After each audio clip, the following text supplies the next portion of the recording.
தம்மடிக்கு போற எனக்கு உள்ளே பிடிக்கலாம்ல? ஐயோ, உள்ள மணியன் இருக்கிறாருங்க. அதனால என்னங்க? அண்ணனுக்கு முன்னாடி முதல் சுற்று நிலவரப்படி சுயேட்சை வேட்பாளர் நாகராஜ சோழன் 1500 வாக்குகள் அதிகம் பெற்று முன்னணியில் இருக்கிறார்.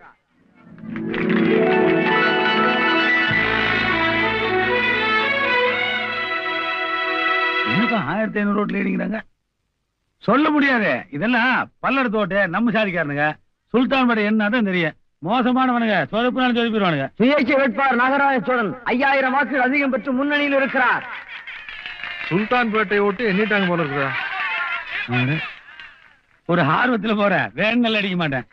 ஆமா, சிகரெட் வாசம் அடிச்சதை நீங்களே குடிச்சீங்க. இல்லைங்க தம்பிங்க. தம்பியா? ஆமாங்க. என் முன்னாடி குடிக்க மாட்டேன். மரியாதையான வயன்லோ. ஏன் நின்னுட்டு இருக்கீங்க? உட்காருங்க. அண்ணன் வந்துருவாரு, அதான் பாக்குறேன்.